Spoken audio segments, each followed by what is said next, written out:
இன்று கோயம்புத்தூரில் நம்முடைய பாரதிய ஜனதா கட்சியினுடைய விவசாய அணியினுடைய பொறுப்பாளர்களுக்கான அறிமுக கூட்டம் நடந்து கொண்டிருக்கிறது. அதில் நானும் ஒருவராக கலந்து கொண்டு விட்டு பத்திரிகை நண்பர்களை சந்தித்துக் கொண்டிருக்கின்றோம்.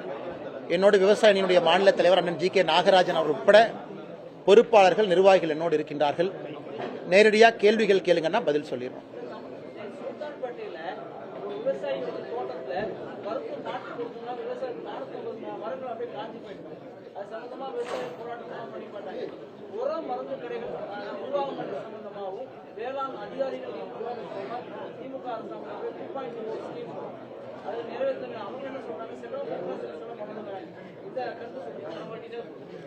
ஆனால் இன்னைக்கு விவசாயத்தை பொறுத்த வரைக்கும் நம்ம எல்லோருக்குமே தெரிஞ்ச ஒரு விஷயம், ஒரு மாவட்டத்திற்கு ஜேடி அக்ரிகல்ச்சர்னு ஒருத்தர் இருக்கிறார், ஜாயிண்ட் டைரக்டர் அக்ரிகல்ச்சர். அதான் மாவட்டத்தில் ஒரு விவசாயம் சம்பந்தப்பட்ட அரசு பொறுப்புல உயர் அதிகாரி.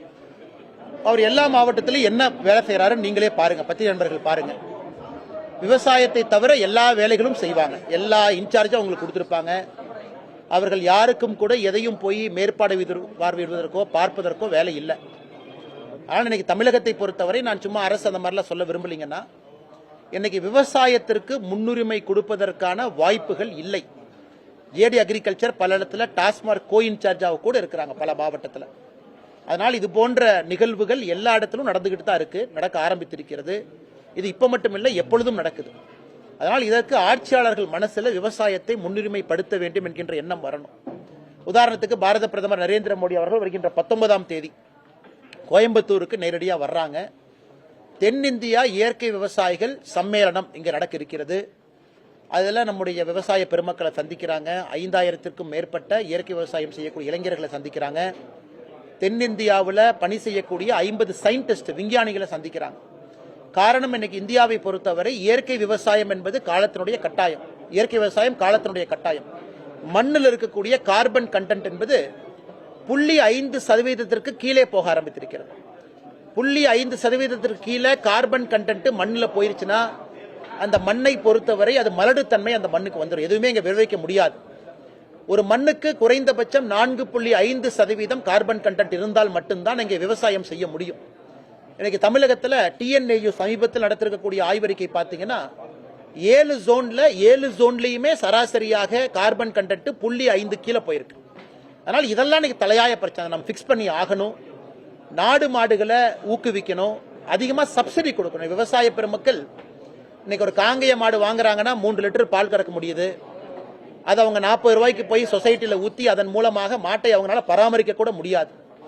இன்னைக்கு அரசுகள் சப்சிடி கொடுத்து மாடு வாங்கி கொடுக்கணும். ஒரு விவசாயிக்குமே என்னை பொறுத்தவரை 80%, 90% மானியம் கொடுக்கணும். மாடு வந்தால் மட்டும்தான் கார்பன் கண்டென்ட் பிக்ஸ் ஆகும்.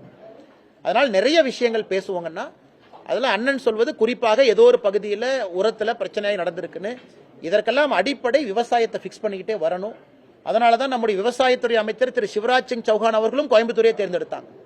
இந்தியாவில் இருக்கக்கூடிய எல்லா மாநிலத்தினுடைய விவசாய அமைச்சர்களை கூப்பிட்டு காட்டன் ப்ரொடக்டிவிட்டி, பருத்தியினுடைய உற்பத்தி திறனை அதிகரிப்பதற்கான மீட்டிங் இங்கே தான் நடந்தது.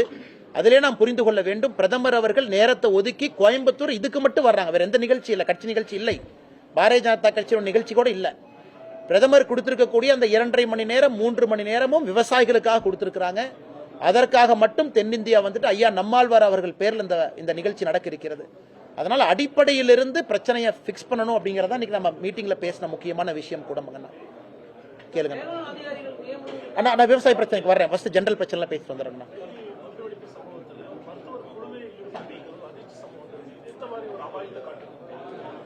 ஆனா முதல் முறையாக நம்முடைய இந்தியாவில் அதை பார்க்கின்றோம். படித்தவர்கள் எத்தனையோ மாநிலம், அதாவது குஜராத்தில் இருக்கக்கூடிய டாக்டர்ஸ் ஹைதராபாத்தில் கைது செய்யப்பட்டிருக்கின்றார்கள். காரணம், கோவிலினுடைய பிரசாதத்தில் கேஸ்டர் ஆயில், நம்முடைய கொட்டமுத்து, அந்த எண்ணெயை பயன்படுத்தி கோவிலினுடைய பிரசாதத்தில் ரைசின் அப்படிங்கிற ஒரு கெமிக்கல் காம்போசிஷனை கலந்து அதன் மூலமாக நிறைய பேருத்தினுடைய உயிரை எடுக்க வேண்டும் என்பதற்காக திட்டம் போட்ட ஒரு டாக்டர் குழு கைது செய்யப்பட்டிருக்கின்றார்கள். அப்புறம் குஜராத், ஜம்மு அண்ட் காஷ்மீர், ஹரியானா, டெல்லி, உத்தரப்பிரதேஷ், இந்த 5 மாநிலமும் சம்பந்தப்பட்ட ஒரு பெரிய டாக்டர் குழு சம்பந்தப்பட்டிருக்கின்றார்கள். அல்ஃபலா யூனிவர்சிட்டியினுடைய டாக்டர்கள் நிறைய பேர் சம்பந்தப்பட்டிருக்கிறாங்க. அதனால இது அதிர்ச்சி தான். கைது செய்யப்பட்டிருக்கக்கூடியவர்கள் மீடியாவில் நீங்க கருத்து சொல்லியிருக்கிறீங்க, அவங்க சொன்ன ஆரம்ப கருத்து என்னன்னா, டாக்டரை யாருமே சந்தேகப்பட மாட்டாங்க, டாக்டரின் மீது மக்கள் மரியாதை வைப்பாங்க. ஆனால் இன்னைக்கு மருத்துவர்கள், அதனால தான் அந்த கவர்ல வந்தோம். எங்களை பொறுத்தவரை 26/11 நவம்பர் 26 மும்பை நடந்தது போன்று டெல்லியில் நடத்த வேண்டும் என்பது எங்களுடைய ஆசை. அதற்காகத்தான் அதெல்லாம் செஞ்சோம்னு. இது ரொம்ப அபாயகரமானது, ஆபத்தானது. அதனால் அரசியல் கட்சிகளை தாண்டி எல்லோரும் ஒட்டுமொத்தமாக இணைந்து இதை கண்டிக்கணும். நம்முடைய நாட்டில் ஹோம் கிரவுண்ட் டெரரிஸ்ட் நமக்கு வேண்டாம். நாட்டுக்குள்ள உற்பத்தி ஆகக்கூடிய தீவிரவாதி வேண்டாம். அதே கூட தீவிரவாதத்தை பொறுத்தவரை தொடர்ந்து என்னுடைய கருத்து, மதத்தை தாண்டியது. எந்த ஒரு மதத்துக்கும் தீவிரவாதம் நம்ம சொல்லக்கூடாது. ஆனாலும் சில மதத்தில் சில நபர்கள் ஒரு மதத்தை தவறா பயன்படுத்தி தவறான நெரேட்டிவை ஃபிக்ஸ் பண்ணி இதை பண்றாங்க. இன்னைக்கும் ஆரம்ப கட்ட டிவியில் நீங்க சொல்லி இருப்பது டர்க்கி தான் அதற்கு பேஸா இருந்திருக்கு. அங்கிருந்து தான் மூளைச்சலவை நடைபெற்று இருக்குன்னு. அதனால் இது ரொம்ப அதிர்ச்சியாக இருக்கிறது. அதே நேரத்தில் நம்முடைய காவல்துறை நண்பர்கள், ADS team, Delhi special police எல்லாம் மிக துரிதமாக இந்த வேலையை செய்து கொண்டிருக்கின்றார்கள். ஆனாலும் 13 நபர்கள் டெல்லி செங்கோட்டைக்கு பக்கத்தில் அப்பாவிகள் இறந்திருப்பது மிக ஒரு மோசமான ஒரு தீவிரவாத தாக்குதல். அதற்கு நேற்று நம்முடைய கேபினெட் அவர்கள் எல்லோரும் இணைந்து கேபினெட்டில் அஞ்சலி செலுத்தி இருக்கிறாங்க. நாமும் அஞ்சலி செலுத்தி இருக்கின்றோம். அதனால இந்தியாவில் இது போன்றதெல்லாம் கோவில் பிரசாதத்தில் கலக்கணும் அப்படின்னு ஒரு டீமு, நாங்கள் மும்பை மாதிரி ஒரு அட்டாக் டெல்லியில் நடத்தணும் அப்படின்னு திட்டமிட்ட ஒரு டீமு, இது யாராக இருந்தாலும் கூட ஒரு மாநிலம் தாண்டி 5 மாநிலத்தில் அந்த நெட்வொர்க் இருக்கு. அதனால் எல்லா அரசியல் கட்சிகளும் சித்தாந்தத்தை தாண்டி ஒன்றாக இணைந்து அடிப்படையில் வேரிலிருந்து இதை பிடுங்கி எறிய வேண்டிய காலகட்டம் என்று நாங்கள் பார்க்கின்றோம்.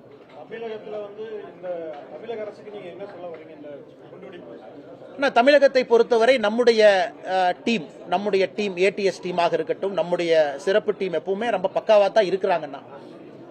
ஆனாலும் இன்னைக்கு காலத்தினுடைய சக்கரம், ஐஎஸ்ஐஎஸ் மாடியூல்ஸ் தமிழ்நாட்டுக்குள்ள சமீபத்தில் சேலம் பக்கத்தில் நாம் ஏற்கனவே பேசியிருந்தோம். ஒரு ஆண்டுக்கு முன்பு கோயம்புத்தூர்ல போன ஆண்டு அது போன்ற விஷமிகள் உள்ள வந்துகிட்டு தான் இருக்கிறாங்க.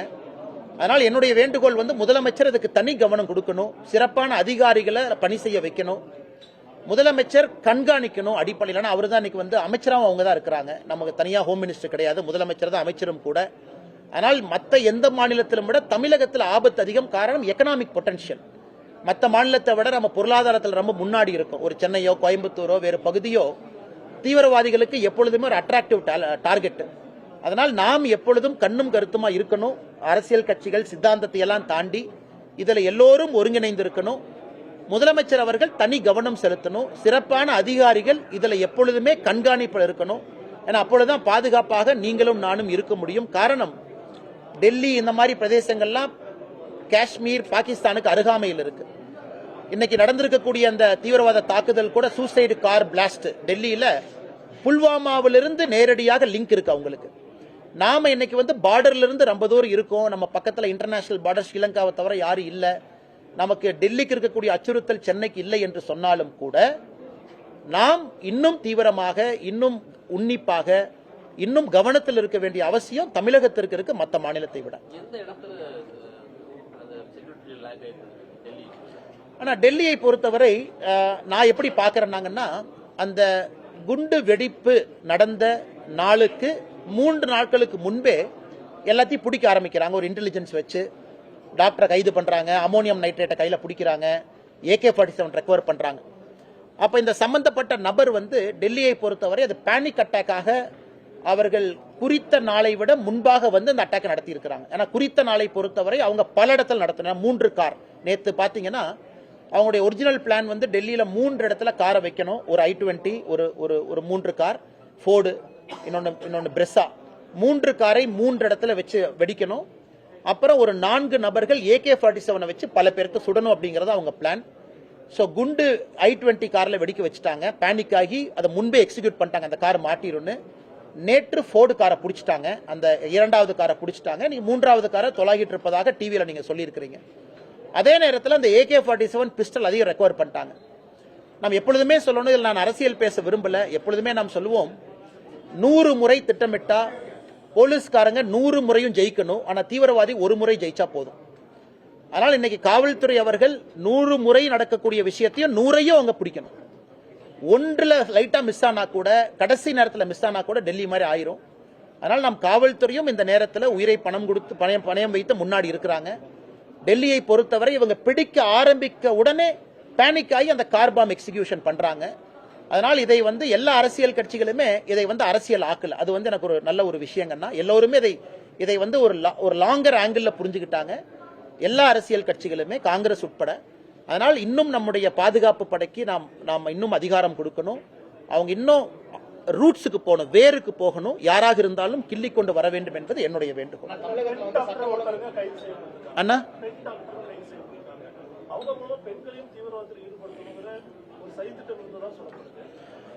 ஏற்கனவே நான் சொன்னது போல முதல் முறையாக பெண் டாக்டர்கள் நம்ம பார்க்கிறோம்.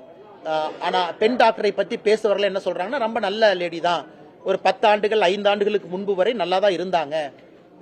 அப்புறம் டெலிகிராம் குரூப்ல எல்லாம் வேற வேற ப்ரீச்சர்ஸ் வெளியூர்ல, குறிப்பா டர்க்கியை சார்ந்த சில ப்ரீச்சர்ஸ் எல்லாம் அவங்கள ப்ரீச் பண்ணி மூளை செலவை செய்து இதை ஆயுதத்தை கையில் எடுக்க வைத்திருக்கிறாங்கன்னு.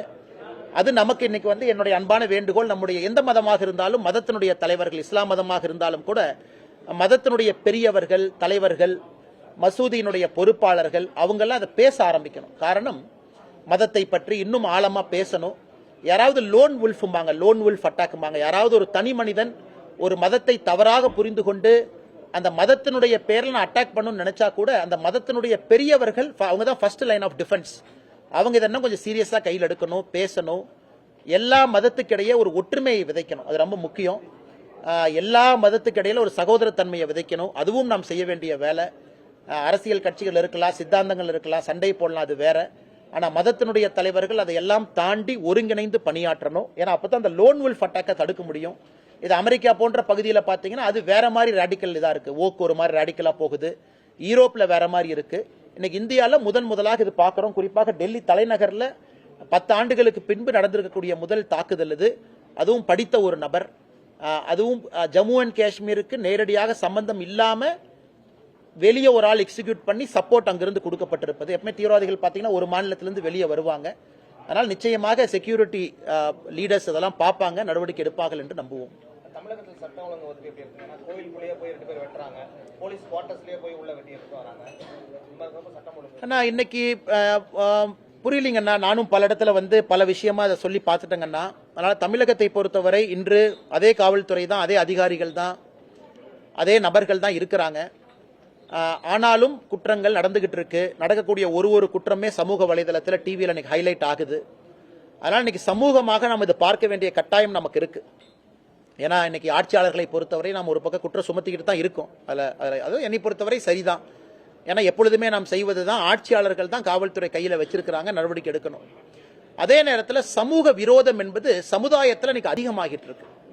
அது என்னன்னு எனக்கு தெரியலீங்கன்னா, ஒரு பக்கம் கஞ்சா புழக்கம் அதிகம், இன்னொரு பக்கம் கோர்ட்டு கொஞ்சம் இன்னெஃபிஷியண்டா இருக்கிறாங்க, தண்டனை வருவதற்கான வாய்ப்புகள் குறைவா இருக்கு. மூன்றாவது, குற்றம் செய்தவர்களே திரும்பி வந்து செய்யறாங்க. எனக்கு கோயம்புத்தூர்ல அந்த கேஸ் உதாரணமா எடுத்துக்கங்க. 3 நபர்கள் வர்றாங்க, இன்னொரு மாவட்டத்தை சார்ந்தவர்கள், படிக்கக்கூடிய குழந்தைகள், காரு, அது ஒரு அனானிமஸ் இடத்துல நிக்குது, அருவாலை வச்சு காட்டுறாங்க. ஸோ இதுக்கெல்லாம் ஒரு தைரியம் எங்கிருந்து வருதுங்கண்ணா? அதனால இன்னைக்கு சமூகமாக நாம் இதை பார்க்கணும். நாம் இன்னைக்கு மைக் இருக்கு, அரசியல்வாதியா பேசிட்டு போறோம் அப்படிங்கிறது ஒரு பக்கங்கண்ணா. அது ஒரு பக்கம் இருந்தாலும் கூட சமூகமாக நம்ம சிந்திக்கணும். இன்னைக்கு வந்து வயலன்ஸ் வந்து குளோரிஃபை பண்றோம், படத்துல குளோரிஃபை பண்றோம், ஜாதிய சில படத்துல குளோரிஃபை பண்றோம், வயலன்ஸை குளோரிஃபை பண்றோம். அதை நம்ம ஸ்டாப் பண்ணுங்கன்னா ஸ்கூல்ல கொஞ்சம் இன்னுமே கொஞ்சம் ஸ்ட்ரிக்டா மாரல் சயின்ஸ் லெசனை கொண்டு வரணும். ஏன்னா நிறைய சமூக விரோதிகள் இன்னைக்கு தைரியமா வர்றாங்க. அதனால அடிப்படையில் எல்லோருக்கும் கடமை இருக்கு. ஒரு முறையும் காவல்துறையின் மீது கை நீட்டி குற்றம் சுமத்துவதை விட இன்னைக்கு எல்லோருக்கும் அந்த கடமை இருக்கு, அதை செய்யணும். குறிப்பாக திமுக அரசை பொறுத்தவரை 5 ஆண்டுகள்ல 4.5 ஆண்டுகள்ல அது எல்லோருக்குமே தெரிந்ததுதான். அவர்களுடைய வேலையை அவர்கள் சிறப்பாக செய்திருக்கணும். காவல்துறையை பொறுத்தவரை பெரிய கோட்டை விட்டிருக்கின்றார்கள் என்பது எல்லோருக்கும் தெரியும். ஆனாலும் காவல்துறை அதிகாரிகள் தங்கள் கடமையை செய்யலாமே. ஏன்னா அருவாடுத்து டெம்பிள்குள்ள போறதுக்கும் ஒரு ஆட்சியாளருக்கும் என்னென்ன சம்பந்தம்? ஒரு அருவாள் எடுத்துக்கிட்டு யாரோ போறாங்க அப்படின்னா பேசிக் அங்க போலீசிங்ல ஃபெயில் ஆயிருக்கு, நைட் ரவுண்ட்ஸ் எங்கேயோ ஃபெயில் ஆயிருக்கு, அந்த ரவுடிகள் பெரேட் நடத்துறதுல ஃபெயில் ஆயிருக்கு, ஸ்டேஷன் கூப்பிட்டு ரவுடி ரெஜிஸ்டர் பண்றதுல ஃபெயில் ஆயிருக்கு. அதனால சில காரணங்கள் அரசியல் நம்ம நேரடியா சொல்லலாம், கையை கட்டிட்டீங்க உள்ள விடலின். ஆனா இன்னைக்கு நடக்கக்கூடிய எத்தனையோ காரணங்கள் பேசிக் போலீசிங்ல ஃபெயிலியரா இருக்கு. இப்ப கோயம்புத்தூரை பொறுத்தவரை அது பேசிக் போலீசிங் ஃபெயிலியர். அந்த இடத்துக்கு காவல்துறை ஏன் ரோந்து போகல? 40 ஆண்டுகளாக அது பிரச்சனைக்குரிய பாதை, அது முள்ளும் புதருமா இருக்கக்கூடிய பாதை. யாருமே அங்க போக மாட்டாங்க. பிக் பாக்கெட் அடிக்கிறவங்க இருக்கிறாங்க, கஞ்சா விற்கிறவங்க இருக்கிறாங்க. தெரிஞ்ச இடத்துல காவல்துறை எப்படி அதை கோட்டை விடலாம்? அந்த ஏரியாவுடைய போலீஸ் இன்ஸ்பெக்டரோ நைட் பீட்டோ ஏன் அங்க போகல? 10 மணிக்கு ஒருக்கா, 1 மணிக்கு ஒருக்கா, 3 மணிக்கு ஒருக்கா அவங்க போகணுமே, ஏன் போகல? இதெல்லாம் அடிப்படை கேள்விகள். அதனால் காவல்துறையும் உள்ள தன்னை பார்த்து கொண்டு தங்களிடம் இருக்கக்கூடிய தவறுகளை திருத்திக்கணும். அரசியல்வாதிகள் ஆட்சியில் இருக்கிறவங்க இன்னும் சுதந்திரத்தை கொடுக்கணும். குறிப்பாக திராவிட முன்னேற்ற கழக அரசுல நம்முடைய முதலமைச்சர் அவர்களே காவல்துறை அமைச்சராக இருக்கிறாங்க. அவர் இன்னும் சிறப்பாக இதை கையாள வேண்டிய கட்டாயம் முதலமைச்சருக்கு இருக்கு. இதையெல்லாம் செய்ய வேண்டும் என்பது எங்களுடைய கோரிக்கை மட்டுமல்ல, எதிர்பார்ப்பு மட்டுமல்ல, வேண்டுகோள் மட்டுமல்ல, தமிழக மக்களுடைய குரலை நாங்கள் வெளியே சொல்லுகின்றோம்.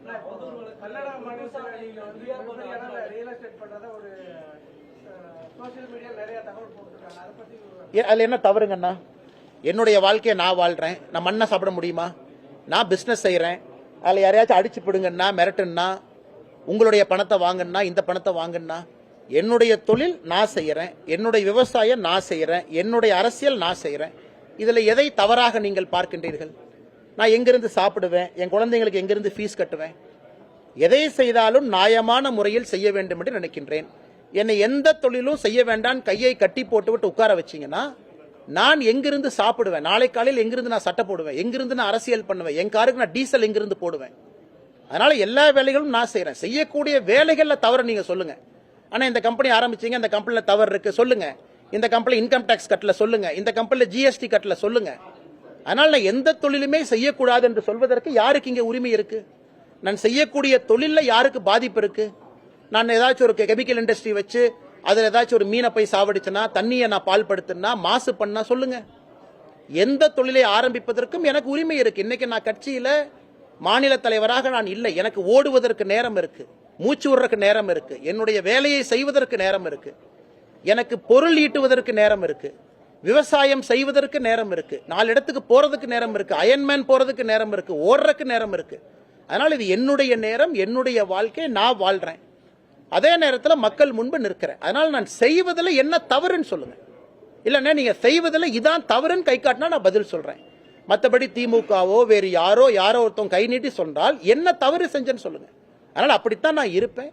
நியாயமான முறையில் நான் பொருள் ஈட்டணும், அதை வைத்து நியாயமான அரசியலை நான் செய்யணும், அதை வைத்து என்னுடைய குழந்தைகள், என்னுடைய குடும்பம் நியாயமான முறையில் வாழணும். என்னுடைய மனைவி வேலைக்கு போறாங்க, என்ன தவறு? வேலைக்கு அவங்க வாழ்க்கை அவங்க வாழ்றாங்க, அவங்க வேலைக்கு போறாங்க. நான் தொழில் செய்யற, என்ன தவறு? அதனால எதுவுமே செய்யக்கூடாதுன்னா வீட்டில் கையை கட்டி கொண்டு வாயை பொத்தி கொண்டு சும்மா நான் உட்கார்ந்துருக்க முடியுமாண்ணா? நீங்களும் தொழில் பண்றீங்க, நான் 10 பேர்த்த சொல்றேன், ஆமா நான் ஸ்டாக் மார்க்கெட் இன்வெஸ்ட் பண்றேன், நீங்களும் போடுங்கன்னு சொல்றேன். கையில் 1000 ரூபாய் இருக்கா, 10,000 இருக்கா, 25,000 இருக்கா? நானும் படிச்சிருக்கேன், இன்ஜினியரிங் படிச்சிருக்கேன், MBA படிச்சிருக்கேன், தலை சிறந்த பல்கலைக்கழகத்தில் படிச்சிருக்கேன். நான் ஸ்டாக் மார்க்கெட்ல போடக்கூடாதா? போடணும், நீங்களும் போடுங்க. இன்னைக்கு இளைஞர்கள் நானே 10 பேர்த்த சொல்றேன், ஸ்டார்ட் அப் பண்ணுங்க, தொழில் பண்ணுங்க, நல்லா சம்பாதிங்க, ஆரோக்கியமா சம்பாதிங்கன்னு சொல்லிட்டு நான் செய்யக்கூடாதா? அதையே நானும் செய்கின்றேன். 4 பேர்த்த வந்து விவசாயம் பண்ணுங்கன்னு சொல்றேன், அதே விவசாயத்தை நானும் பண்றேன். அதனால எதை செய்தாலும் கூட சொன்னாலும் கூட நான் செய்வதை மட்டும்தான் மக்களிடம் சொல்றேன், நான் சொல்றதை மட்டும்தான் நான் செய்யறேன். அதனால பத்திரிகை என்பர்கள் யாராவது அண்ணே இதுல தவறு இருக்குன்னு சுட்டி காட்டுங்க, தவறு இருக்காது. அப்படி எனக்கு தெரியாம யாராச்சும் தவறு செய்திருந்தாலும் கூட திருத்திக் கொள்கின்றோம். ஆனா இதனால மாசு பால் பெற்றுச்சு, இப்படி ஆயிருச்சு, அப்படி ஆயிருச்சுன்னு சொல்லுங்க. அரசுக்கு வரி கட்டுறதுல தவறிட்டேன்னு சொல்லுங்க. நீங்க செய்யக்கூடிய தொழில தர்மம் இல்லைன்னு சொல்லுங்க. நான் செய்யக்கூடிய எல்லா தொழிலும் தர்மம் இருக்கிறது. உப்பு போட்டு சாப்பிட்றவன் நானு. தவறு இருந்தால் சுட்டி காட்டுங்கள். தொழிலே செய்யக்கூடாதுன்னா என்னன்னே நியாயம்? நான் என்ன சாராய கம்பெனி அண்ணே நடத்துறேன்? சாராய கம்பெனி அண்ணே நடத்துறேன்? நான் தொழில் செஞ்சா தானே நான் சாப்பிட முடியும். உங்க வீட்டில் டீசல் போட்டு காலைல உங்களுக்கு வர்றாங்க, எனக்கு 3000 ரூபாய் செலவுண்ணே அன்னைக்கு. இப்போ ஃப்ளைட்டை பிடிச்சி நான் கோவாக்கு போகணும். கோவா மாநிலத்தினுடைய SIR அதுக்கு நான் தான் பொறுப்பு. லக்ஷ்வதீப் மாநிலத்துக்கு நான் பொறுப்பு, கேரளா மாநிலத்துக்கு பொறுப்பு. லக்ஷ்வதீப்புக்கு போயிட்டு வந்தீங்கன்னா ஃப்ளைட் டிக்கெட் 60,000 ரூபா ஆகும். யார் எனக்கு கொடுப்பா? கட்சியிலிருந்து நான் வாங்க மாட்டேன், 1 ரூபா கூட கட்சியிலிருந்து வாங்கியது கிடையாது. இன்னைக்கு கோவா ஃப்ளைட் டிக்கெட் போட்டு போறேன், பணம் யார் கொடுப்பாங்கண்ணா? யார் கொடுப்பாங்க? ரோட்ல உட்காந்து பிச்சை எடுக்க முடியுமா? கோயம்புத்தூருக்கு வெளியே கோகுலம் பார்க் ஹோட்டலுக்கு வெளியே அண்ணே நான் பாரதிய ஜனதா கட்சியில் இருக்கேன், நான் கோவா மாநிலத்துக்கு பொறுப்பாளர், ஒரு 10 ரூபா பிச்சை போடுங்கன்னு சொல்ல முடியுமா? நான் தொழில் செஞ்சுதான் ஆகணும், என் குடும்பத்தை நான் வாழ வச்சு தான் ஆகணும். குழந்தைங்களுக்கு ஃபீஸ் எங்கிருந்து கட்டுவேன்? நான் பாரதிய ஜனதா கட்சி தலைவராக இருக்கேன், 4 பேர் பணம் கொடுங்க அண்ணா, நீங்க புரிஞ்சுக்கண்ணா. இதெல்லாம் என்னுடைய அடிப்படை வேலை. கட்சியில வேலை செய்தாலும் கூட இங்க வந்திருக்கிற ஒருத்தருக்குமே விவசாயி அன்னைக்கு வந்திருக்கிறாங்க, மாசம் ஒரு நாளைக்கு 2000 ரூபாய் செலவாகும் இல்ல? அதை போய் உங்க பாக்கெட்ல பிடுங்கிறனா, தவறான நபர்கிட்ட கை நீட்டுறனா? ஏன் தொழில் செய்து நான் சம்பாதித்து என் வாழ்க்கையை வாழ வேண்டும் என்று நினைக்கின்றேன். பெருமையா அதை வாழுவேன், பெருமையா தொழில் செய்வேன், பெருமையா அரசுக்கு வரி கட்டுவேன். அதைத்தான் ஒரு இளைஞனுக்கு சொல்றேன். இன்னைக்கு மகாத்மா காந்தி சொல்லியிருக்கிறாங்க, இன்னைக்கு உள்ள நான் பேசினேன், ஒர்க் வித் பிரின்சிபல். ஒரு மரியாதையோடு வேலை செய்யுங்க, அதுல பணம் சம்பாதிங்க, அதுல வாழுங்க. நான் சொல்வதை மட்டும்தான் செய்கின்றேன். நான் ஏற்கனவே சொல்லியிருக்கேன், இன்னும் பல தொழில்கள் ஆரம்பிக்கத்தான் போறேன். ஏன்னா எனக்கு இன்னைக்கு நேரம் இருக்கு, என்னால் பல விஷயத்தை செய்ய முடியும். அயன்மேனுக்கு பயிற்சி எடுத்து அயன்மேன் முடிக்கிறக்கும் எனக்கு தைரியம் இருக்கு, மன வலிமை இருக்கு, அதுவும் செய்வேன். பல தொழில்கள் நடத்துவதற்கு நேரம் இருக்கு, பல தொழில்களுக்கு நேரம் கொடுக்க முடியும், அதுவும் செய்வேன். அரசியலும் செய்வேன், வீத லீடர்ஸ் ஃபவுண்டேஷனும் நடத்துவேன், இயற்கை விவசாயம் பார்ப்பேன். 24 மணி நேரத்தை கை கடிகாரத்தை கட்டிக்கொண்டு ஓடி வேலை செய்கின்றேன். நீங்களும் அதை செய்யுங்கன்னு சொல்றேன். சோம்பேறியா வீட்டில் உட்காராதீங்க, பல இடத்துக்கு போங்க, பொருள் தேடுங்க, பல ஃபாரின் கண்ட்ரிக்கு போங்க, கத்துக்குங்க, டெக்னிக் கத்துக்குங்க, வந்து இந்தியாவில் இம்ப்ளிமெண்ட் பண்ணுங்க. அதனால இதுல எங்க தவறாகும்? ஏன்னா அண்ணன் கேட்ட சின்ன கேள்வி தான், இருந்தும் ஏன் பெருசா பதில் சொல்றேன்னா, இதனால ஒரு 4 பேர்த்துக்கு ஊக்கம் அடையட்டும் என்ற காரணத்துக்காக சொல்லுகின்றேன். அதனால் நன்றாக வாழுங்கள், நிம்மதியாக வாழுங்கள், உங்களுடைய சொந்த காசுல வாழுங்க. தவறு செய்யும் போது சுட்டி காட்டுங்க. யாரு வேணாலும் என்ன வேணாலும் சொல்லலாம். இன்னைக்கு வந்து ட்ரெயின்ல டிக்கெட் கொடுக்காம வந்தவங்க எல்லாம் இன்னைக்கு 7 தலைமுறைக்கு சொத்து சேர்த்து வச்சிருக்காங்க. அந்த மாதிரி நான் சேர்த்திருக்கிறானே, அந்த மாதிரி சேர்த்திருக்கிறானே. முதலமைச்சர் என்ன தொழில் பண்றாரு?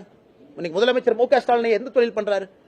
கையில கடிகாரம் கட்டுறாரு, சாப்பாடு வருது, எங்கிருந்து வருது அவருக்கு? டிஆர் பாலு அவர்கள் மீது டிஃபமேஷன் கேஸ் போட்டிருக்கேன். டிஆர் பாலு அவர்கள் கோர்ட்டுக்கு வரக்கூடிய கார் யார் பேர்ல ரெஜிஸ்டர் ஆயிருக்குன்னா கிங்ஸ் கெமிக்கல் பேர்ல ரெஜிஸ்டர் ஆயிருக்கு. அவரே கோர்ட்ல போன கிராஸ் எக்ஸாமினேஷன்ல சொல்றாரு, எனக்கும் சாராய ஆலைக்கும் தொடர்பே இல்லைன்னு. ஆனா சைதாப்பேட்டையில 2 முறை டிஆர் பாலு கோர்ட்டுக்கு வந்த அந்த கார் எந்த கம்பெனி பேர்ல ரெஜிஸ்டர் ஆயிருக்குன்னா சாராய ஆலை பேர்ல ரெஜிஸ்டர் ஆயிருக்கு. அதான் இந்த கிராஸ் எக்ஸாமினேஷன்ல கேட்கலான்னு பார்த்தா எஸ்கேப் ஆகி ஓடிட்டார், வரல, அடுத்ததுக்கு அவர் வருவார். அதனால் என்னை பொறுத்தவரை அந்த மாதிரி நான் பண்றேன்னா, அதனால் நண்பர்களுக்கு நான் சொல்லிக் கொள்வது என்னன்னா, உங்க வாழ்க்கையை நான் வாழ்றேன். என்னால யாருக்காச்சும் உபத்திரம் இருக்கா நீங்க கை நீட்டி காட்டுங்க. அண்ணா உங்களால ஒரு பறவைக்கு உபத்திரம், ஒரு மண்புழுவுக்கு உபத்திரம், மண்புழுவுக்கு கூட உபத்திரம் வரக்கூடாது என்பதற்காக இயற்கை விவசாயம் செய்யக்கூடிய மனிதன் நான். அப்ப என்னால யாருக்கு உபத்திரம் வரும்? கை நீட்டி காட்டுங்க. நீங்க வந்து இந்த செலவுலாம் வந்து நண்பர்கள் தான் பாத்துக்கறாங்கன்னு சொல்லிருக்கீங்க. இப்போ முதலீடு செய்வதற்கான பணம் எங்க இருந்து? இல்ல, முதலீடு செய்வதற்கான பணம் அடிப்படை தேவையில்லையா? 5 லட்சம் ரூபாய் முதலீடு பண்றீங்க, அந்த பணம் உங்ககிட்ட இல்லையா? இந்த கம்பெனி என்ன 300 கோடி வச்சா முதலீடு பண்றோம்? அது எல்லாமே ஆன்லைன்ல இருக்கு, போய் ரெஜிஸ்டர் பண்ணி பாருங்க, கம்பெனி ஆக்ட்ல போட்டு பாருங்க, ஷேர் கேபிட்டல் எவ்வளவுன்னு பாருங்க. 1 லட்சம் 2 லட்சம் 3 லட்சம் ஷேர் கேபிட்டல் இருக்கும். அந்த கேபிட்டல் நீங்க போட மாட்டீங்களா? அந்த அளவு கூட எனக்கு தகுதி இல்லையா? அந்த அளவு கூட எனக்கு திறமை இல்லையாங்கன்னா ஒரு 5 லட்சம் ரூபாய் ஷேர் கேபிட்டல் என்னால போட முடியாதா? என் மனைவி வேலை செய்யறாங்க, நான் விவசாயம் பண்றேன், நான் 10 ஆண்டு காலம் காவல்துறையில பணி செஞ்சு நான் சேமிப்பு வச்சிருக்கிறேன், என் குடும்பத்தில் இருக்கிறாங்க, இன்னைக்கு எங்க அப்பா அம்மா விவசாயம் பார்க்கறாங்க, இன்னைக்கு ஆடு குட்டி விற்கிறோம், என்னுடைய ரிலேட்டிவ்ஸ் இருக்கிறாங்க, எத்தனையோ பேர் பார்க்கறாங்க. அதனால என்னால ஒரு 1 லட்ச ரூபா 2 லட்ச ரூபா கூட என்னால இல்லையா? ரோட்ல இருந்து பிச்சை எடுத்துட்டு இருக்கேன். என்னால ஒரு 3 லட்ச ரூபா 4 லட்ச ரூபா ஷேர் கேபிட்டல். நீங்க கம்பெனி பத்தி கேட்கறவங்க கம்பெனியுடைய ஷேர் கேபிட்டல் பாருங்க, கம்பெனில முதலீடு எவ்வளவு போட்டிருக்குன்னு பாருங்க. முதலீடு எவ்வளவு இருக்கும் அந்த கம்பெனில? ஷேர் கேபிட்டல் 1.5 லட்ச ரூபா ஷேர் கேபிட்டல். 1.5 லட்ச ரூபா ஷேர் கேபிட்டல் போட்டு ஒரு நிறுவனத்தை ஆரம்பிக்க முடியாதா? அல்லது 5 லட்ச ரூபா போட்டு ஆரம்பிக்க முடியாதா? அல்லது 10 லட்சம் போட்டு ஆரம்பிக்க முடியாதா? அல்லது லோன் வாங்க முடியாதா? அதனால கேள்விகள் என்ன, இது யாரும் 10,000 கோடி 20,000 கோடி கம்பெனி நடத்தல. அது நடத்தினா நான் சந்தோஷப்படுவேன். இன்னும் 20-30 ஆண்டுகள் கழித்து அந்த அளவுக்கு வளர்ந்தால் நான் சந்தோஷப்படுவேன். அரசுக்கு நாங்கள் வரி கட்டி இருக்கணும், எங்களால் ஒரு 50,000 பேருக்கு வேலை கொடுத்துருக்கணும். சந்தோஷம் தான், அது நடந்தால் நடக்கட்டும், ஆண்டவன் நம்புவோம். அதனால எதுவுமே செய்ய முடியாதுன்னா எப்படிங்கண்ணா? பீகார் எலெக்ஷன் ரிசல்ட் நாளைக்கு வருது, எக்ஸிட் போடுறது வருமா இல்ல தமிழ்நாடுக்கு என்ன மாதிரியான ஒரு? அண்ணா எனக்கு தெரியலங்கண்ணா. இன்னைக்கு வந்து பீகாரை பொறுத்தவரை நான் ஏற்கனவே சொல்லியிருப்பது, பிரசாந்த் கிஷோர் அது வந்து ஒரு ஒரு ஒரு ஒரு மிக முக்கியமான ஒரு மனிதர். அவர் இருக்கக்கூடிய வாக்கு என்பது மிக முக்கியமான ஒரு வாக்கு. அவர் ஜெயிக்கிறாரோ இல்லையோ, நிறைய இடத்துல வந்து யார் ஜெயிக்க கூடாது என்பதை பிரசாந்த் கிஷோருடைய கட்சி முடிவு செய்யும்.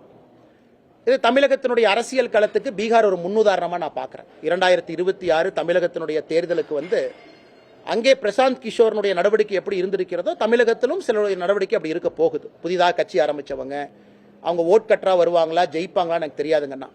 அதனால பீகார் எலெக்ஷனை நான் உன்னிப்பா நான் பார்ப்பதற்கான காரணம், அங்கே என்டிஏ ஜெயிச்சிரும், எனக்கு அதில் எந்த மாற்று கருத்தும் இல்லைங்கன்னா. பெரிய லெவலில் நாங்கள் ஜெயிப்போம், மாற்று கருத்து இல்லை. ஆனால் பீகாரில் பிரசாந்த் கிஷோரை நான் உன்னிப்பாக கவனிப்பது, ஒரு புதிய பிளேயருக்கு மக்கள் எந்த அளவுக்கு வாய்ப்பு கொடுக்குறாங்க, 40 வருஷத்துக்கு கீழே இருக்கிறவங்க எப்படி ஓட்டு போட்டிருக்காங்க, 40 வருஷத்துக்கு மேலே இருக்கிறவங்க எப்படி ஓட்டு போட்டிருக்காங்கன்னு பார்க்குறோம். அதனால பீகாரில் நடந்திருப்பது தமிழகத்தில் நடப்பதற்கான சாத்தியக்கூறுகள் ரொம்ப அதிகம். குறிப்பாக அந்த இன்குபென்ட் பிளேயர், அந்த 3வது வரக்கூடிய மனிதர் 20% தாண்டிட்டாருன்னா பிரச்சனை இல்லைங்கண்ணா. அந்த 3வதாக இருக்கக்கூடிய ஒரு கட்சி 20% தாண்டாம 20%க்குள்ள இருக்கிறாங்கன்னா அந்த கட்சி வெற்றி வாய்ப்பை அந்த கட்சி உறுதி செய்யும். யாரு ஜெயிக்கிறாங்க யாரு தோக்குறாங்க, நம்பர் 1 நம்பர் 2க்கு இம்பார்ட்டன்ஸ் இருக்காது. நம்பர் 3 முடிவு பண்ணுவார் யார் நம்பர் 1 நம்பர் 2. அது பீகார்ல இருந்து நம்ம கிடைக்கக்கூடிய முதல் படிப்பனை, அதை பார்க்கணும். இரண்டாவது, பீகார்ல கிட்டத்தட்ட கடந்த 20 ஆண்டுகள்ல 18 ஆண்டுகள் நிதிஷ்குமார் அவர்கள் முதலமைச்சராக இருக்கிறாங்க. ஆனால் இன்னைக்கு மறுபடியும் என்டிஏக்கு வாய்ப்பு வரும் பொழுது மக்கள் எந்த அளவுக்கு ஒரு லீடர்ஷிப்பின் மீது நம்பிக்கை வைத்திருக்கின்றார்கள் என்பது இரண்டாவது நான் பார்க்கக்கூடிய விஷயம். மூன்றாவது, பாரதிய ஜனதா கட்சி இன்னைக்கு வந்திருக்கக்கூடிய எக்ஸிட் போலை பார்க்கும் பொழுது ஒரு சரித்திரமாக பீகாரில் அதிகப்படியான எம்எல்ஏக்களை பாரதிய ஜனதா கட்சி வெல்ல இருக்கிறது. இன்னைக்கு எக்ஸிட் போல பார்க்கும் பொழுது இதுவரை எத்தனை எம்எல்ஏக்களை பாரதிய ஜனதா கட்சி வென்றிருக்கிறதோ அதை தாண்டி வெல்லும். அது பாரதிய ஜனதா கட்சியினுடைய வளர்ச்சி பீகாரில். அதனால இந்த மூன்றையும் நாளைக்கு நான் உன்னிப்பா 14ஆம் தேதி ரிசல்ட் வரும்போது நான் பார்க்க போறேங்க. 18 வருஷமா இந்த ஃபார்ம்ல வந்து சில குளறுபடிகள் இருக்கு. உதாரணத்துக்கு இப்போ என்னோட ஃபார்ம் நான் ஃபில் பண்ணேன்னா என்னோட அப்பா அம்மா வந்து 2002ல எந்த பூத்துல போட்டாங்க, எந்த இடத்துல போட்டாங்க, அந்த இதெல்லாம் டீட்டெயில் கேட்கறாங்க. அது வந்து பெரும்பாலானது கண்டுபிடிக்க சிரமம். ஏன்னா பெற்றோர் அண்ணா நல்ல கேள்விங்கண்ணா. இதை நான் பொதுவான கேள்விங்கிறனால நான் பதில் சொல்றேங்கண்ணா. அண்ணா, இன்னைக்கு நம்முடைய ஸ்பெஷல் இன்டென்சிவ் ரோல், அதாவது தீவிர வாக்காளர் திருத்தம், இந்த படிவம் வந்து நிறைய கன்ஃபியூஷன் இருக்குங்கண்ணா. இல்லைன்னு நான் சொல்லல. அது ஆன்லைன்ல ஏகப்பட்ட கன்ஃபியூஷன். அதை வந்து நம்முடைய தலைமை தேர்தல் அதிகாரி உடனடியாக ரெக்டிஃபை பண்ணும் ஆன்லைன்ல. ஆஃப்லைனை பொறுத்த வரைக்கும் இன்னைக்கு கண்டிப்பா வீட்டில் இருக்கக்கூடிய பெரியவர்கள், தாய்மார்கள், இளைஞர்கள் யாராக இருந்தாலும் 2002 எஸ்ஐஆர்ல உதாரணத்துக்கு நான் இல்லை, என் பேர் அதுல இல்லை. ஏன்னா அப்ப எனக்கு 18 வயசு பூர்த்தி ஆகலிங்கன்னா என் பேர் என் தொகுதியில் இல்லை. இப்ப நான் என்ன செய்யணும்? நான் புதுசா ஒரு ஃபார்மை கொடுக்கணும். என் பேர் 2002 இல்லை அப்படிங்கிறவங்க புதுசா ஒரு ஃபார்ம் 6 கொடுக்கணும். நான் வாக்காளர், என்னை இணைச்சுக்குங்க. இந்த பாருங்க 13 ஐடி கார்டு இருக்கு, அதுல ஏதாச்சும் ஐடி கார்டு நான் கொடுக்குற பாருங்க. எங்க அப்பா 2002 ஃபார்ம்ல இருந்தாரு, எங்க அம்மா 2002 ஃபார்ம்ல இருந்தாங்க, அவங்க அப்படி காட்டணும். இப்ப நீங்க சொல்ற மாதிரி 2002ல இருந்தேன், ஆனா ஒரே குழப்பமா இருக்கு, மாத்தி மாத்தி போட்டு வச்சிருக்காங்க, நான் வீடு மாறிட்டேன், தொகுதி மாறிட்டேன், பூத்து மாறிட்டேன் நீங்க சொன்னீங்கன்னா உங்க வீட்டுக்கு வர்ற பூத் லெவல் ஆபீசர் BLO அரசாங்க அதிகாரி கையில 2002 புக் இருக்கும், 2002 ஓட்டர் லிஸ்ட் இருக்கும். அதுல தயவு செய்து அதை பாருங்க. நீங்க வெறும் போட்டோ மட்டும் ஒட்டினா போதும். போட்டோ ஒட்டிட்டு 2002 லிஸ்ட்ல உங்க பேர் எங்க இருக்கு பிரிண்ட் ஆயிருக்கும். உங்களுக்கு எந்த பயமும் வேண்டாம். அது BLA பொறுப்பு. நீங்க அதெல்லாம் அது உங்க வேலையே கிடையாது.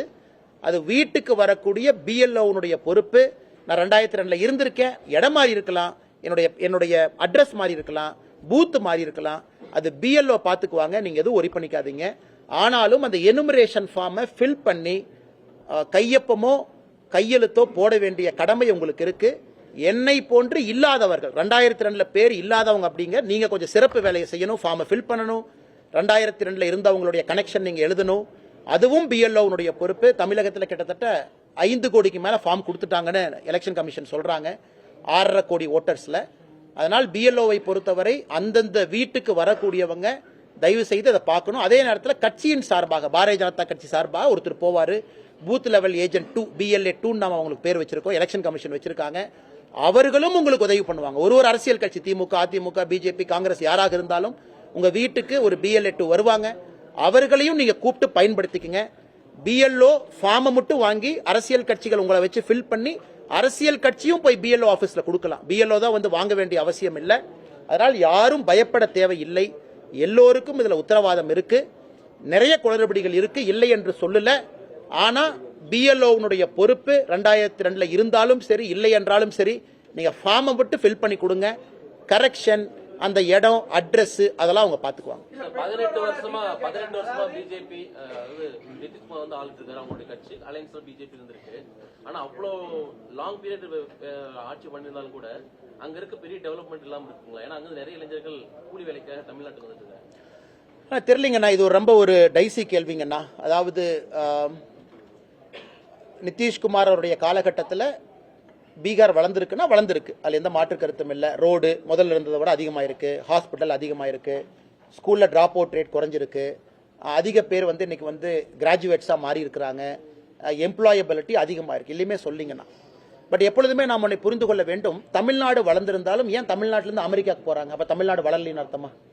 இல்ல சொல்றேன், அதே தான் சொல்றேன். அதனால மக்கள் எப்பொழுதும் பெட்டர் ஆப்பர்ச்சுனிட்டி இருந்தா போகத்தான் செய்வாங்க. அதை நம்ம தடுக்க முடியாது.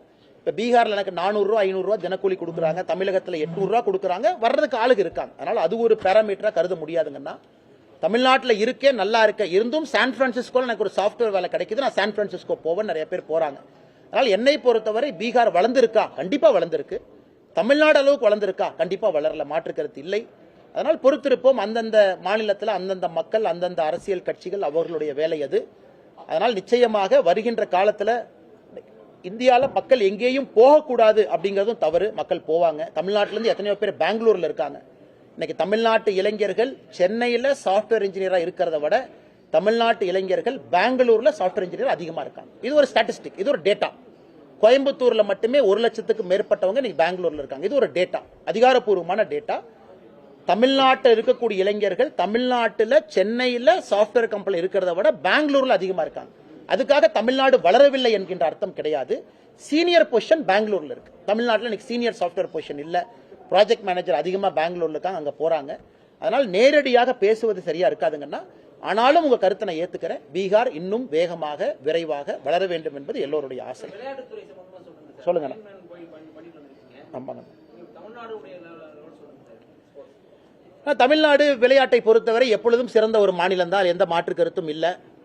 இன்னைக்கு அயன்மேனை பொறுத்தவரை அது கோவால தான் இருக்கு அதிகாரப்பூர்வமாக. இந்தியாவில் ஒரே இடத்துல அது நடத்தப்படுகிறது. என்னுடைய ஆசை தமிழகத்திலும் நடத்தப்பட வேண்டும் என்கின்ற ஆசை. காரணம், நம்மகிட்ட கோஸ்ட் இருக்கு. அங்க பாத்தீங்கன்னா 62 நாட்டிலிருந்து வந்திருந்தாங்க. 1400 பேர் பங்கேற்றாலும் கூட 350 பேர் ஃபாரினர்ஸ் வந்திருந்தாங்க.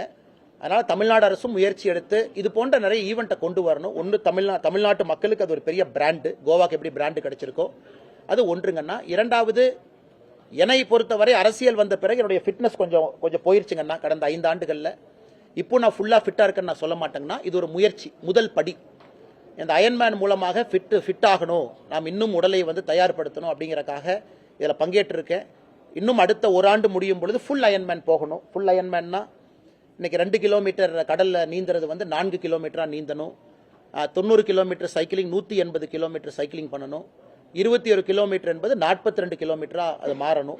என்னுடைய ஆசை அடுத்த கட்டம் அதுக்கு போகணும். இந்தியாவில் ஃபுல் அயன்மேன் இல்லை, ஐரோப்பிய நாடுகள், அமெரிக்காவில் இருக்கு.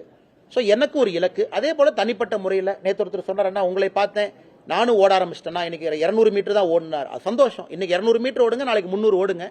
நான் என்னுடைய ஃபிட்னஸை திரும்ப கொண்டு வரணும் அப்படிங்கறக்கான முயற்சியில் ஈடுபட்டிருக்கேன். அது ஒரு பெரிய சாதனை இல்லைன்னா, தமிழ்நாட்டில் எத்தனையோ பேர் இன்னும் சிறப்பாக பண்ணியிருக்காங்க அயன்மேனை பொறுத்தவரை. எனக்கு ரொம்ப தெரிந்த ஒரு நண்பர் காவல்துறையில் இருக்காங்க, பேர் நான் சொல்ல விரும்பல. அயன்மேனை 6 மணி நேரத்தில் முடிச்சிருக்காரு. அதெல்லாம் பெரிய விஷயம். அந்த அளவுக்கு உடம்பு அவருக்கு 6 மணி நேரத்தில் முடிக்கிறதுலாம் ரொம்ப பெரிய விஷயங்கன்னா, எத்தனையோ ஃபிளைட்ல தமிழ்நாட்டு நம்முடைய பசங்களை பார்த்த 7 மணி நேரம், 8 மணி நேரம், 7.5 மணி நேரம், அத்தனை பேர் அவங்கள தொடர்ந்து இந்த பயிற்சியில் இருக்கிறாங்க. அதனால் நிறைய மனிதர்கள் இதில் சாதிக்கணும். இது ஒரு விதமான ஒரு இதுதாங்கண்ணா, இது ஒரு என்டியூரன்ஸ் ஸ்போர்ட், அவ்வளவுதான். இது ஃபாஸ்ட் ஸ்போர்ட் கிடையாது, என்டியூரன்ஸ். 8 மணி நேரம் உங்க பாடி தாங்குதான்னு பாக்குறீங்க, 8 மணி நேரம் உங்க உடம்பு தாங்குதா அப்படிங்கறக்காகத்தான் இது விளையாட்டு. அதனால என்னுடைய அன்பான வேண்டுகோள், நான் ரொம்ப நாள் கழிச்சு இதெல்லாம் செய்யணும்னு நான் ஆரம்பிச்சிருக்கேன். நீங்களும் ஒரு ஃபிட்னஸ்ல ஏதோ ஒரு இடத்துல ஆரம்பிங்க, சின்னதா ஆரம்பிங்க, பெருசா ஆரம்பிங்க, ஃபிட்டா உடம்பு வச்சுக்கங்க. குறிப்பா பத்திரிகை நண்பர்கள் எல்லாத்தோட உங்களுக்கு இது பொருந்தும்.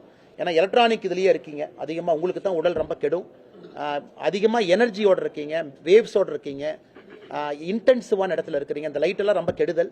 ஆனால் பத்திரிகை நண்பர்கள் நீங்களும் உங்களுடைய உடம்புக்கு கொஞ்சம் முக்கியத்துவம் கொடுத்து, பத்திரிகை நண்பர்கள் நீங்களும் நன்றாக இருக்க வேண்டும் என்று நான் வேண்டிக் கொள்கின்றேன். அவ்வளவுதாங்க. அது பெரிய சாதனைகள் இல்லைங்கன்னா, நிறைய பேர் சாதனை பண்ணியிருக்காங்க. என்னுடைய ஆரம்ப முயற்சி, நான் ஃபுல் அயன்மேன் முடிக்கும் பொழுது ரொம்ப பெருமைப்படுவாங்கன்னா, அதுக்கு இன்னும் நான் ஒரு ஆண்டு முழுவதும் பயிற்சி எடுக்கணும். என்னுடைய ஆசை அடுத்த ஆண்டு முடியும் பொழுது ஃபுல் அயன்மேன். எனக்கு இந்தியாவில் ஃபுல் அயன்மேன் இல்லை, கோவால பாதி அயன்மேன் தான் இருக்கு, 70.3. அதற்கான பயிற்சியில் ஈடுபட்டிருக்கேன். நன்றி. அதிமுக பாஜக கூட்டணியில புதிய கட்சிகள் 7 மாதமாகி சேரவே கிடையாது. எப்படி சார் நீங்க இவ்வளவு பிரச்சனைகள் நடுவுல வாய்ப்புகள் இருக்குன்னு நினைக்கிறீங்க? ஆனா இன்னும் எலெக்ஷன் சூடே பிடிக்கல. இப்பதான் நவம்பர்ல இருக்கோம், இன்னும் டிசம்பர், ஜனவரி, பிப்ரவரி இருக்கு. அதனால பொறுத்துருங்க. இன்னும் மக்கள் இன்னும் தேர்தலுக்கு தயாராகல. இப்பதான் சார் இதெல்லாம் நடந்துகிட்டு இருக்கு. அதனால டிசம்பர், ஜனவரியை பொறுத்தவரை தேர்தல் ஜுரம் ஆரம்பிக்கும். அன்னைக்கு எல்லாமே சரியான கோணத்துல விழும். நான் ஏற்கனவே சொல்லியிருந்தேன், இந்த வேர்ல்டு கப் பாத்தீங்கன்னா இந்தியா எல்லா மேட்சும் ஜெயிச்சோம், நான் ஃபைனல் தோத்தோம். அதனால ஃபைனல்ல யாரு ஜெயிக்கிறாங்கிறது முக்கியம். நான் சொல்றது மென்ஸ் வேர்ல்டு கப்புங்கன்னா. ஆனா உமன்ஸ் வேர்ல்டு கப் பாத்தீங்கன்னா 2 மேட்ச் தோத்தாங்க, வெளியே போற நிலைமையில் இருந்தாங்க, ஒரு மேட்ச் ஜெயிச்சாங்க, ஃபைனல் ஜெயிச்சிட்டாங்க. அதனால் அரசியல் ஆட்டத்தை பொறுத்தவரை ஃபைனல்ல ஜெயிக்கணும், அது ரொம்ப முக்கியம். செமிஃபைனல், குவார்டர் ஃபைனலும் முக்கியம் தான். அதனால ஃபைனலுக்கு நம்முடைய என்டிஏ கூட்டணி தயாராகி கொண்டிருப்பதாக நான் பார்க்கின்றேன். அது நவம்பர், டிசம்பர்ல சரியான இலக்கை நோக்கி புதிய கட்சிகள் எல்லோரும் வருவார்கள் என்று நம்புகின்றேன். காலம் வரும் வரை பொறுத்திருப்போம், காத்திருப்போம். கூட்டணியில இருக்காங்க, பேச்சுவார்த்தை அதிமுக நடத்திட்டு இருக்கிறதா சொல்றாங்க. எனக்கு தெரியாதுங்க, நான் அதிமுக கட்சியை சார்ந்தவன் இல்லை. நான் அவங்க என்ன செய்யறாங்கன்னு சொல்ல முடியாது. நான் தாவேகா கட்சியில் இல்லை, அவங்க என்ன பேசுறாங்கன்னு சொல்ல முடியாது. நான் பாரதிய ஜனதா கட்சியில் இருக்கேன். ஆனால் நான் ஏற்கனவே சொன்னது போல நவம்பர், டிசம்பர் வரை பொறுத்திருப்போம், காலம் எல்லாம் கணிந்து வரும். நான் கட்சி தலைவர் இல்லைங்கன்னா, நான் கூட்டணி பொறுப்பாளர் இல்லைங்கன்னா, நான் எம்பாட்டுக்கு எங்கேயோ சுத்திக்கிட்டதோ 2 வேலையை செஞ்சுக்கிட்டு இருக்கேன். அதனால் கூட்டணியை பற்றி நான் பேசுவது சரியா இருக்காதுங்கண்ணா. ஆனா டிஆர் பாலு அவர்கள் விசாரணைக்கு ஆஜராகவில்லை. கோர்ட்டில் அவங்க லாயர் சொன்ன கருத்து உடம்பு சரியில்லை, ஆனால் டிஆர் பாலு அவர்களை விமான நிலையத்தில் கொஞ்ச நேரத்தில் பார்த்தேன். 2:30 மணிக்கு விமான நிலையத்துக்கு வந்தார், சிரிச்சிட்டு போயிட்டு இருந்தார். உடம்பு சரியில்லாத மாதிரி எனக்கு தெரியல. அப்புறம் அடுத்த நாள் காலைல பேப்பரை பார்த்தேன், டிஆர் பாலு அவர்கள் கோர்ட் நடக்கும் பொழுது சென்னையில் எங்கேயோ போராட்டம் பண்ணிட்டு இருந்தாருன்னு போட்டோ வேற போட்டிருந்தீங்க. எஸ்ஐஆரை எதிர்த்து டிஆர் பாலு போட்டோ போட்டாருன்னு. அதனால அடுத்த முறை நான் ஜட்ஜு முன்னாடி கேட்கலான்னு இருக்கேன், ஐயா உங்களை ஏமாத்திட்டாங்கன்னு, உடம்பு சரியில்லைன்னு. பேப்பரை பாருங்க, போராட்டம் பண்றாரு. அன்னைக்கு ஃபிளைட்டை பாருங்க, நானே 2 மணிக்கு அவர் ஏர்போர்ட்ல பார்த்தேன், டெல்லிக்கு ஏதோ ஃபிளைட் ஏறிட்டு இருந்தாருன்னு. அதனால் டிஆர் பாலு அவர்களை பொறுத்தவரை இன்னைக்கு குறுக்கு விசாரணை நான் செய்வதற்கு நீதிபதி அனுமதி கொடுத்திருக்கிறாங்க. அதனால் நிச்சயமாக அடுத்த விசாரணை டேட்டுக்கு வருவாருன்னு நான் நம்புறோம். அன்னைக்கு அவரிடம் கேள்விகள் கேட்பதற்கு நான் தயாரா இருக்கேன், கேள்விகள் வச்சிருக்கேன். கேட்ட பிறகு பத்திரிகை நண்பர்களுக்கு நான் ஷேர் பண்றேன் என்ன கேள்விகள் கேட்டோம்னு. அவர் என்ன பதில் சொன்னாருன்னு உங்களுக்கு தெரியத்தான் போகுது. நம்ம ஏரியாவில் பெரிய பிரச்சனைங்கன்னா எல்லா முயற்சிகளும் எடுத்துக்கிட்டு இருக்கோம்.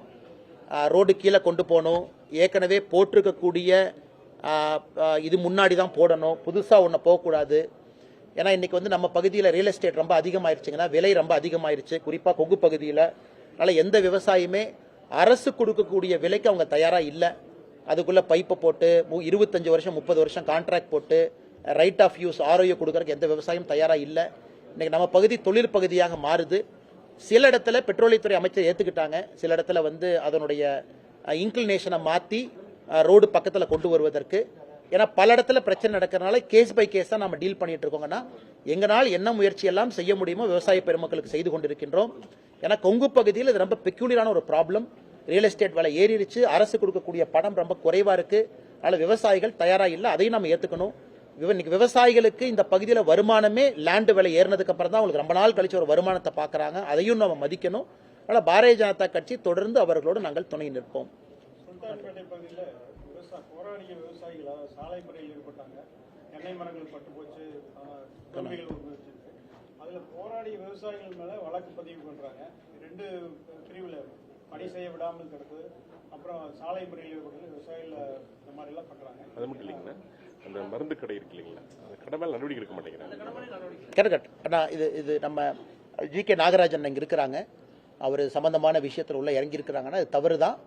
ஆனால் போராடிய விவசாயிகள் மீது பதிவு செய்த வழக்கை முதல்ல வாபஸ் வாங்கணும். இது வந்து எப்பொழுதுமே இது வந்து நம்ம குண்டாஸ் திருவண்ணாமலையிலிருந்து பார்க்குறோம். அதனால் இந்த அரசை பொறுத்தவரை விவசாயிகள் மீது ஒரு மாற்றாந்தாய் மனப்பான்மை இருக்குது. முதல்ல வழக்கை வாபஸ் வாங்க. அவங்க பஸ்ஸை உடைச்சாங்களா, எரிச்சாங்களா, ஒன்றும் பண்ணல, நியாயமான இதான் கேட்டாங்க. மருந்து கடையில் தரமான மருந்து கொடுக்கல, தவறான இது கொடுத்துருக்குறாங்க அப்படிங்கிறதுக்காக ஒரு போராட்டம். அவங்க மீது நடவடிக்கை எடுங்க. இதையெல்லாம் அரசு செய்யணும். நான் ஏற்கனவே அண்ணனுடைய கேள்விக்கு சொன்ன பதில் கொஞ்சம் லாங் டேர்மாக சொன்னாங்கன்னா, இது எதுவுமே செய்யாமல் விவசாயிகள் மீது வழக்கு போடுவது சரியில்லை. மத்திய அரசாங்கம் விவசாயிகளுக்கு கொடுக்கக்கூடிய எல்லா திட்டங்களும் இங்க கடைமடையில் இருக்கிற விவசாயிகளுக்கு போய் வர்றதில்லை. காரணம் அண்ணா ஒரு நிமிஷம்னா, பிஜேபி சார்பா போராட்டம் ஆர்ப்பாட்டம் எங்களால் என்ன முடியுமோ ரெப்ரசன்டேஷன் பிஎம் கிசான்ல கட் பண்ணிக்கிட்டே இருக்கிறாங்க. 47 லட்சம் இருந்த தமிழ்நாடு விவசாயிகள் இன்னைக்கு பிஎம் கிசான்ல 20 லட்சத்துக்கு வந்துட்டாங்க, பாதிக்கு பாதி காணாம். ஏன்னா எல்லா மாநிலமும் சேர்த்துக்கிட்டு இருக்காங்க, தமிழ்நாடு மட்டும் வெட்டிக்கிட்டு இருக்காங்க. ஏன்னா அது உங்களுக்கு தெரியும், கணக்கு என்பது மாநில அரசு மட்டும்தான் கொடுக்கணும், விவசாயம் என்பது மாநில பட்டியலில் இருக்கக்கூடிய விஷயம். தலைகீழா போராடியாச்சு. ஒரு ஆப்ஷன், நெக்ஸ்ட் ஆப்ஷன் என்ன, நேரடியா பிரதமரே தமிழ்நாட்டை பொறுத்தவரை விவசாயத்தை கண்ட்ரோல் எடுத்து பண்றது தான். அது தவறு. அரசியலமைப்பு சட்டத்தில் உரிமை இல்லை, மாநில அரசு தான் செய்யணும். அதனால் எங்களை பொறுத்தவரை குறிப்பாக நம்முடைய ஆட்சியில் அவ்வளவு திட்டங்கள் இந்தியா முழுவதும் விவசாயிகள் பயன்பெற்றிருக்கின்றார்கள். தமிழகம் மட்டுமே அந்த அளவுக்கு பயன்பெறலினா முக்கிய காரணம் ஆட்சியாளர்கள் தான். கடந்த 5 ஆண்டுகள் அவ்வளவு திட்டம் கொண்டு வந்தும் தமிழ்நாட்டுக்குள்ள என்டர் ஆயிருது போக மாட்டேது. இன்னைக்கு உள்ள பேசணும் விவசாயம் agriculture fund, agriculture infrastructure fund, AF 6000 கோடி ஒதுக்கியிருக்காங்க, 2000 கோடி தான் செலவு பண்ணிருக்காங்க. 4000 கோடி செலவே பண்ணல. மற்ற மாநிலங்கள் செலவு பண்ணிட்டு பணம் கேட்கிறாங்க. அதனால விவசாயத்திற்கு முன்னுரிமை அரசு கொடுக்கணும். ஜேடி அக்ரிகல்ச்சர் விவசாயத்துக்கு இருக்கக்கூடிய அதிகாரிகளை விவசாய வேலை மட்டுமே செய்வதற்கு பயன்படுத்தணும். அது செஞ்சாங்கன்னா பல நல்லது நடக்கும். நாங்களும் காத்திருக்கின்றோம். ஆதவ அர்ஜுனாவை திமுக தான் தாவேக அனுப்பியிருக்காங்க, அவரோட மச்சான் சொல்லியிருக்காரு. அதே மாதிரி விஜய் வந்து திமுக தாவேக இடையே தான் போட்டின்னு அடிக்கடி சொல்றாரு. அப்படின்னு யார் சொல்றாங்கன்னா மச்சானா மச்சான் சொல்றாரு, ஆதவ அர்ஜுனா சார்லஸ் மார்டின் தாவேக அனுப்பி அப்படின்னு சார்லஸ் சொல்றாருன்னா சார்லஸ். ஆனா அந்த குடும்ப பஞ்சாயத்துக்குள்ள நான் போக விரும்பலீங்கன்னா, ஏன்னா ஒருவர் என்று புதுச்சேரியில் அரசியல் செய்து கொண்டிருக்கின்றார்கள், ஒருவர் இன்னைக்கு தமிழக வெற்றி கழகத்தில் அரசியல் செய்து கொண்டிருக்கின்றார்கள். எனக்கு தெரியல, அவங்க ஈக்குவேஷன் எல்லாம் எனக்கு தெரியலீங்கன்னா அதுக்குள்ள நான் போக விரும்பல. அதனால் என்னை பொறுத்தவரை நான் எப்பொழுதுமே அரசியலை பொறுத்தவரை ஒரு கன்சிஸ்டன்சி சித்தாந்தத்தை பார்க்கக்கூடிய ஆள். இன்னைக்கு இங்கே, நாளைக்கு இங்கே, நாளானைக்கு இங்கே, அடுத்த நாள் இங்கே, அப்படி தொடர்ந்து பேசுகிறாங்க அப்படின்னா அவங்க பேச்சில் எந்த அளவுக்கு உண்மைத்தன்மை இருக்கும் அப்படிங்கிறது ஒரு கேள்விக்குறி தான். அதனால் இன்னைக்கு பொறுத்திருந்து பார்ப்போம். யார் நல்லது செய்கிறோன்னு யாரோ சொல்கிறாங்க, பொறுத்திருந்து பார்ப்போம். நடக்கிறது நடக்கட்டும். பட் குடும்ப பஞ்சாயத்துக்குள்ளே நான் போக விரும்பலைங்கண்ணா. ஸ்ட்ராங்காக இருக்கா சொல்றீங்க தமிழ்நாட்டில். ஆனால் இந்தியா அலைன்ஸாக இருக்கக்கூடிய பிரைமரி பார்ட்டி ஏடிஎம்கே வந்து டிசால்வ் ஆகிட்டு இருக்குது. ஒவ்வொரு நாளும் ஒரு பிரச்சனைகள் இருக்குது. அது எப்படி கூட்டணி எப்படி ஸ்ட்ராங்காக இருக்கா நம்புறீங்க? அண்ணா நான் தான் சொன்னேன்னே, ஃபைனல் ஜெயிக்கிறோன்னே, கப்பு முக்கியம் கோபாலுங்கிற மாதிரி ஃபைனல் ஜெயிக்கணும். அது ஃபைனல் போக முடியும். அண்ணா லீக் மேட்ச்சில் ஜெயிச்சுட்டு தான் இருக்கும். அதனால் ஏற்கனவே அதுக்கு நான் பதில் சொல்லியிருக்கேங்கண்ணா. கொஞ்சம் பொறுத்திருப்போம். நவம்பர் டிசம்பர் 2 எல்லாம் சரியாகுங்கண்ணா. நன்றி அண்ணா. பிளே ஸ்டோர் மற்றும் ஆப் ஸ்டோரில் இருந்து பாலிமர் செயலியை QR கோடு மூலம் பதிவிறக்கம் செய்யுங்கள். செய்திகளை உடனுக்குடன் பெறுங்கள்.